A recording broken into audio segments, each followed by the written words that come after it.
Oke, giliran gue ya. Ya. Ini kejadiannya di tahun 2013-an. Ada seorang ibu-ibu yang kerja di panti asuhan, kayak ibu panti gitu loh. Kita sebut aja namanya Bu Jihan ya. Bu Jihan ini udah lama jadi ibu panti di salah satu panti asuhan di Jakarta Timur, yang gue nggak bisa sebut nama panti asuhannya apa. Di tahun 2013 itu, di suatu siang, ada yang datang ke panti asuhannya Bu Jihan ini. Dan ternyata yang datang itu namanya Bu Endang. Bu Endang ini ibu-ibu pengusaha yang cukup sukses lah. Nah, Bu Jihan ini udah kenal sama Bu Endang. Kenapa? Karena sebelumnya Bu Endang tuh udah pernah kesana buat adopsi anak cowok. Karena Bu Endang ini punya 3 orang anak, tapi cewek semua. Makanya Bu Endang ini bilang kalau dia pengen banget punya anak cowok. Saat itu yang diadopsi namanya Ahmad, cowok, umurnya masih 8 tahunan saat itu. Dan itu 3 tahun lalu. Jadi kayak 2010-an lah. Nah di 2013 ini Bu Endang datang dan dia ngomong kalau dia mau adopsi anak lagi, anak cowok. Bu Jihan seneng dong, ya ada orang baik yang mau adopsi anak lebih dari sekali gitu di tempatnya dia. Hitungannya bantu panti banget. Ya. Tapi ternyata Moy, Bu Jihan ini ngadopsi anak lagi gara-gara Ahmad itu meninggal Moy. Dan kata Bu Endang, meninggalnya gak lama setelah diadopsi gara-gara kecelakaan. Ya Allah. Bu Jihan kaget banget karena ya anak pantinya nggak lama setelah diadop ternyata kecelakaan, dan dia baru tahu beberapa tahun setelahnya gitu loh. Baru tahu barusan setelah dikasih tahu sama Bu Endang. Ya udah tuh, singkat cerita Bu Endang adopsi lagi satu anak cowok, masih sekitaran SD lah. Namanya sebut aja Rian. Dan ya setelah proses segala macem, ya akhirnya Rian ikutlah sama si Bu Endang ini ke rumahnya. Rian berarti umurnya pas diadopsi sama kayak si itu ya? Hampir sama lah, SD gitu Moy. Nah pas terakhir Rian itu dijemput sama Bu Endang ke rumahnya. Nah minggu depannya Bu Jihan ini nyamperin ke rumahnya Bu Endang buat nanya di mana TPU tempat si Ahmad ini dimakamin yang beberapa tahun lalu meninggal. Karena Bu Jihan itu mau ziarah ke sana. Ya anak pantinya meninggal, ya dia mau ngelayat lah gitu, mau ngedoain. Iya. Sampai di rumahnya Bu Endang di daerah Jakarta Barat, Bu Jihan ini ketemu sama anaknya Bu Endang yang paling tua.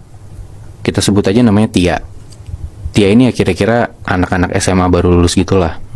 Itu tuh mereka masuk ke dalam rumah, ngobrol-ngobrol, dan dikasih tahu lah ke Tia kalau misalkan si Jihan ini ibu panti dan dia datang dari panti asuhan di Jakarta Timur.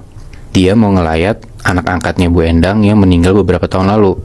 Sekalian mau nengokin si Rian yang udah dibawa sama Bu Endang. Tia ngedenger Bu Jihan ini siapa tuh kayak rada-rada bingung. Karena yang dia tahu, Ahmad yang beberapa tahun lalu ada di rumahnya dia, nyokapnya bilang kalau itu tuh anak teman nyokapnya yang dititipin di sana, bukan anak angkat. Begitupun Rian. Setelah seminggu lalu Rian itu ada di rumahnya Tia, nyokapnya itu ngakunya kalau ini tuh anak teman nyokapnya yang dititipin di situ. Jadi bukan anak adopsi. Emang kenapa tuh, Bi? Nah, nyokapnya tuh kayak ngasih alasan sekejap gitu aja loh, Nat. Kayak ngasih alasan gampang gitu loh. Kalau yang Tia tahu, Ahmad maupun Rian itu tinggal di rumahnya Tia tuh cuma sehari 2 hari. Habis itu masing-masing dari mereka pergi sama nyokapnya Tia dan gak pernah balik lagi. Jadi kayak kalau misalkan Bu Jihan bilang ini ada anak meninggal beberapa tahun lalu, ya Jihan taunya si anak itu pergi, bukan meninggal karena kecelakaan. Jadi ya kesimpulannya Tia pun baru tahu cerita tentang kecelakaan ini gitu loh. Dari Bu Jihan ini ya? Dari Bu Jihan ini. Ngedengar cerita itu, Tia tuh kayak connecting the dots gitu loh, Moy. Nah, dia ngerasa kalau ada yang aneh nih sama nyokapnya. Nah, sedikit background ya. Si Tia ini, bokap nyokapnya tuh pengusaha yang bisa dibilang sibuk banget, bener-bener sibuk. Mereka berdua tuh sama-sama kerja buat ngurusin restorannya mereka. Jadi bisa dibilang, ya Tia itu nggak deket sama bokap nyokapnya dan selalu diurusin sama bibinya yang ada di rumah. Nah tapi entah kenapa Tia tuh ngerasa bibinya ini tahu sesuatu, karena segala urusan rumah dan sedikit urusan nyokapnya tuh ngomongnya ke bibi ini, bukan ke Tia. Akhirnya Tia langsung lah nanya ke bibinya, anak yang minggu lalu ada di rumahnya dia tuh siapa? Dan Tia tuh bukan nanya sebagai orang yang bingung. Dia coba untuk nanya seakan-akan bibinya ini tahu sesuatu, jadi kayak ngegertak gitu loh, Nat. Jadi yang awalnya bibinya itu rada-rada ngelak, bilang gak tahu segala macem, akhirnya Tia bilang kalau misalkan Tia tuh tahu Rian yang minggu lalu ada di rumahnya dan Ahmad yang beberapa tahun lalu ada di rumahnya itu bukan anak teman nyokapnya, tapi anak dari panti asuhan. Dan kalau emang beneran si Ahmad itu meninggal gara-gara kecelakaan dan nyokapnya nyembunyiin sesuatu, Karena nyokapnya bohong kan. Tadinya bilang kalau itu anak teman nyokapnya. Nah Tia bilang kalau bibinya ini bakal dilaporin ke polisi saat itu juga. Ini nanyanya depan bujihan juga, Bi? Betul. Ya karena cuman gertakan doang gitu loh dari si Tia ini ke si bibinya. Nah mungkin karena ya namanya pembantu gitu ya, dia panik digertak kayak gitu. Berhasil tuh Nat, Moy, dikasih tahu lah sama bibinya ini. Jadi sebenarnya bapak sama ibu tuh selalu dapat giliran buat bawa anak cowok ke perhimpunannya mereka. Perhimpunan apa? Nah, perhimpunan itu tuh kayak bibinya sebenarnya nggak tahu pasti apa, tapi kayak perhimpunan ini tuh punya acara besar gitu yang diadain setiap setahun sekali. Di tahun ini gilirannya bapak sama ibu buat bawa anak cowok ke sana. Bibinya masih bilang kayak gitu. Bibinya bilang, ya pastinya gimana sih saya nggak tahu non.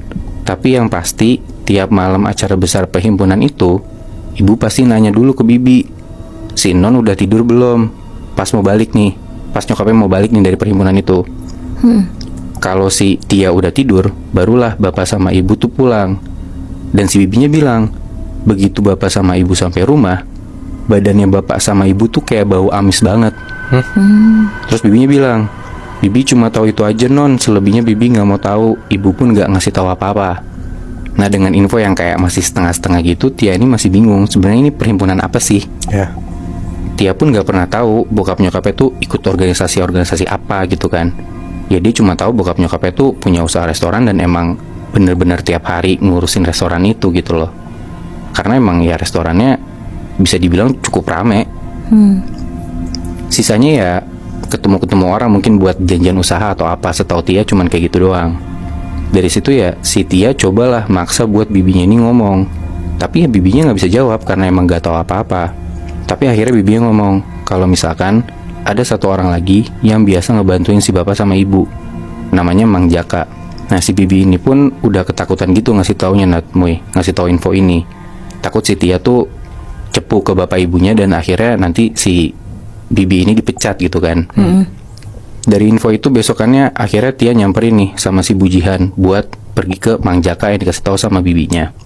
Nah dia samper, si Tia ini pergilah karena katanya si Mang Jaka ini kerja di salah satu TPU yang ada di Jakarta Barat.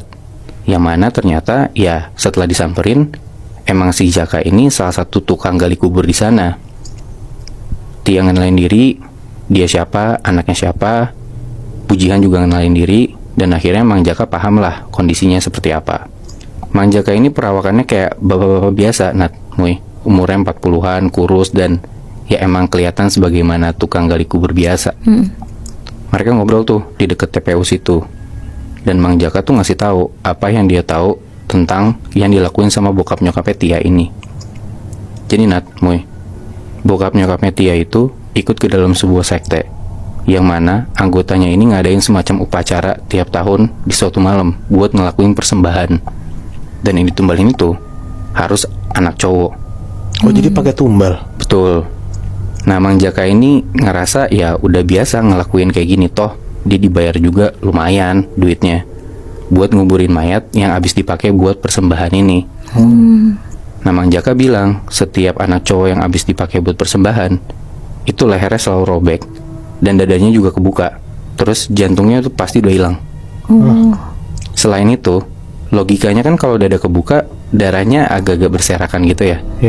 Ini enggak, mayatnya tuh cenderung udah kering, kayak darahnya udah habis. Kalau yang dia denger, orang-orang di sekte itu, pas di upacaranya, mereka mandiin diri mereka sendiri pakai darah si persembahan ini. Dan mereka selalu ngelakuin itu tiap tahun, biar anggota-anggota dalam organisasi itu usaha mereka tetap lancar dan tetap aman-aman aja. Di akhir Mang Jaka bilang, ya kamu gak usah takut dan gak usah mikir mau laporin ini kemana-mana. Karena ya kalau sampai bocor dan makin luas, gak cuman kamu sendiri ataupun bujihan yang kena, tapi ya bapak ibu kamu juga pasti kena buat diapa-apain sama si organisasi ini.